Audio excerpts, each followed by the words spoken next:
Psychedelic Possesion by Aime Worcester.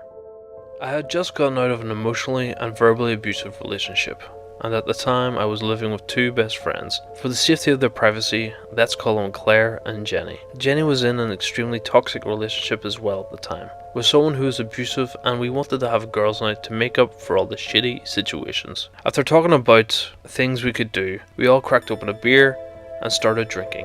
As we all got more drunk and laughing and having a good time, we thought throwing some good old MDMA into the mix of things would make for a really cool fun night. Just us three girls doing our thing. We ended up going to the beach. Yes, we got a ride and played on a playground and had an amazing much needed time together. I need to point out this was my first time ever experimenting with psychedelics, so I had no idea what to expect, other than being told you will wake up a completely different person, and that I did. I woke up wanting to change my entire life around, considering I had just been fired from my most recent job on top of getting out of this mess I called a relationship. It seemed like a great idea. After that night, I kept referring to myself as a phoenix and felt like I had been reborn. After my experience with MDMA, I wanted to experience another rebirth by using acid. Yes, I get this doesn't make any sense, but everything I was experiencing in real time was so traumatic that being reborn was freeing. Along with my rebirth, I decided I needed to get away from everything else toxic in my life and move home. So within a 36-hour period, I packed up all of my stuff and moved back home, which is an hour and a half away from where I was living. My once best friend, roommates, now hate me, but I needed to do what I needed to do.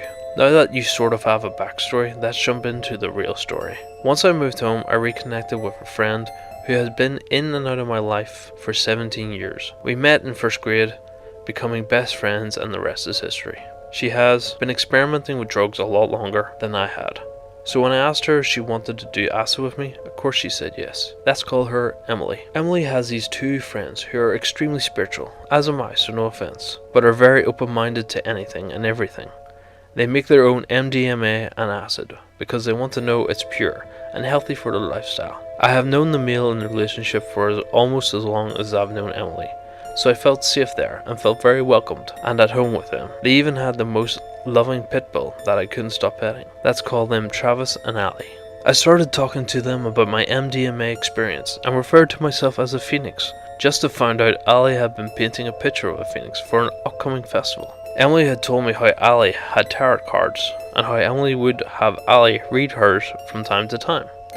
So at this point, the acid started to kick in, and my blue jeans became extremely uncomfortable, so Ali gave me a pair of sweatpants to put on. She was very kind and loving, and I could tell she was very mothering and nurturing. The more she got to know me, the more she gave me as gifts. She gave me a blue beaded bracelet, made a spell jar, gave me a book to read on spiritualism, and even made me and Emily some food to eat. All was well until we brought out the tarot cards. At this point, I'm pretty far into my trip and experiencing really happy hallucinations on the walls, and everything was so vibrant and my entire existence started to disappear into the galaxies when I started to become aware of side conversations. Travis whispered, "She doesn't know, right?" What exactly do I not know? Ali whispered, "She's going to lose a nail." I had my nails done earlier that week, with fresh acrylics that cost an arm and a leg when you're a broke college student. So skipping ahead to what felt like forever, but was only 30 minutes past the time I had saw on the clock, 11:30 p.m. I couldn't believe it was only 11:30. The time felt like it was dragging. After hearing those side comments, my trip took a turn for the worst. I began to pay more attention to what was happening around me, and paid even more attention to what was being said. It's my turn for a tarot read. Now hear me out here. I know I was tripping, and my ability to be fully aware was gone. The further I get into the story, the more I will explain, but when you experience what happens next, I promise. There was more than just acid. There is a fine line between hallucinations and reality. There comes a point when fear can even sober you up just enough to reconcile the differences. I started shuffling. For those of you who have ever done this, the person reading the tarot cards has you shuffle the deck, so your energy is used, but you can't look at the bottom of the deck. My eyes glued to the bottom of the deck and I couldn't remove them from it. Once I came through and realized I was in a trance, I quickly looked away from the pile and continued shuffling. I started feeling a tingling sensation in my hands that rapidly changed to a burning feeling, forcing me to drop the cards everywhere. Okay, I think they want me to stop shuffling now, I said, laughing, trying to ignore the fact that an inanimate object burned me. my anxiety started boiling.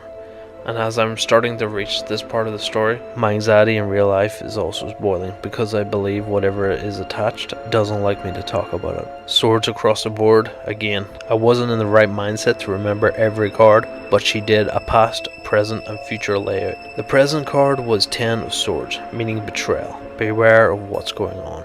And all of a sudden, my happy hallucinations became evil.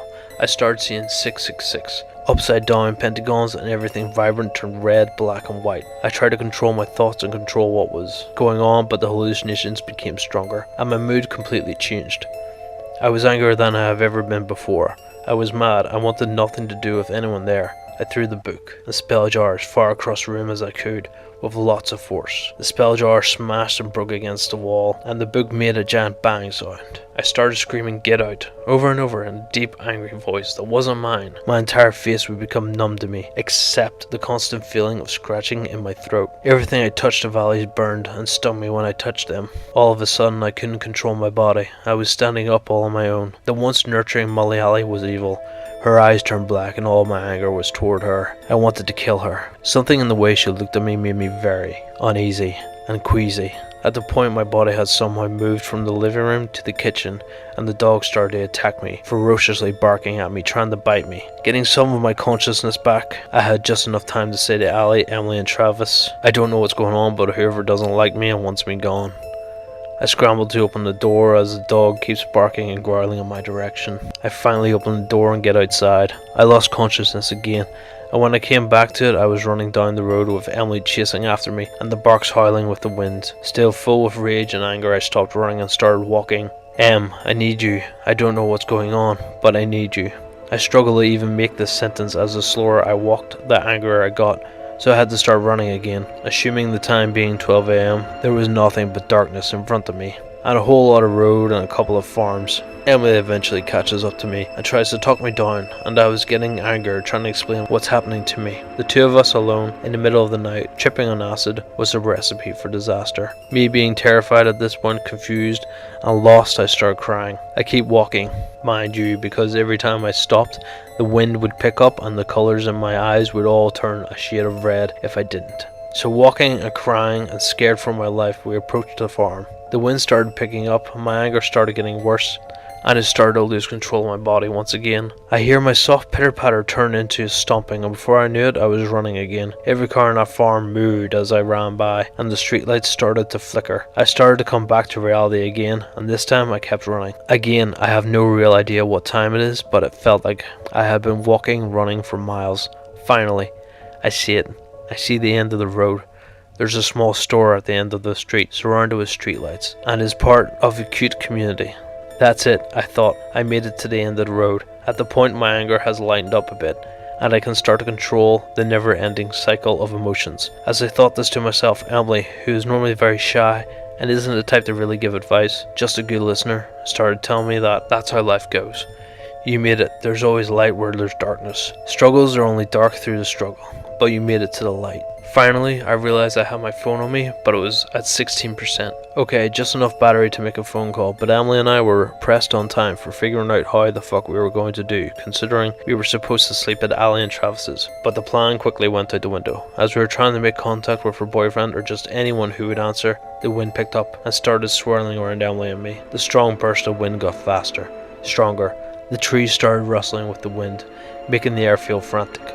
One by one, the 4 streetlights surrounding us started to flicker and shut off. Emily was able to get her boyfriend on the phone just long enough to tell him we need a ride before my phone short-circuited and died. Emily left her phone at Ali's house, so there we stood alone and afraid in the middle of the night with no way of contacting anyone, tripping on acid, a 23-year-old girl's biggest nightmare.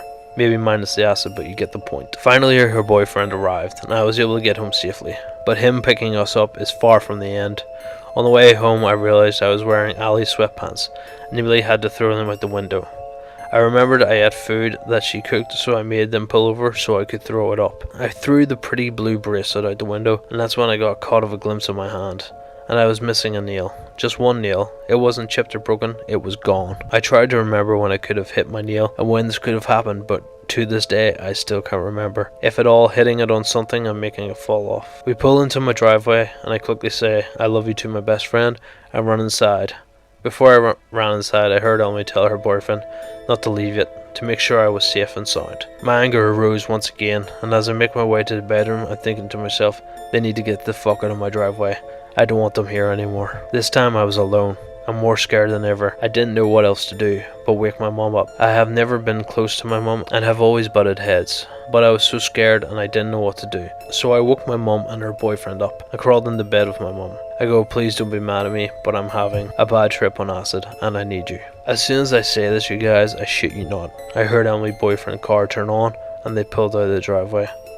All of a sudden my anger vanished, and I fell asleep snuggling my mother. Eventually I fell asleep the next morning after fighting nightmare after nightmare that night, once I even fell asleep. I still think about this night every day because there is so much to it that I just don't know what to think about what happened to me. The next day Emily came over and we talked about our experiences. Come to find out, her other friend Josh refused to trip at that house after a really bad experience that he had. Emily said he was drawn to the basement and wanted to go down there, but would only go alone. Emily obviously never let Josh go down there, but why was he so drawn to the basement? Why did he fear it so much? Emily then stated that Josh had also hallucinations of 666 and the goat's horns, and to this day won't go over, but had forgotten to mention this to me beforehand. Go figure. If anyone has any insight as to what could have happened that night, please help me. Like I said, I understand I was under the influence of drugs, but parts of this story really don't make sense. Drugs or not, I truly believe something of another realm did something to me and my body.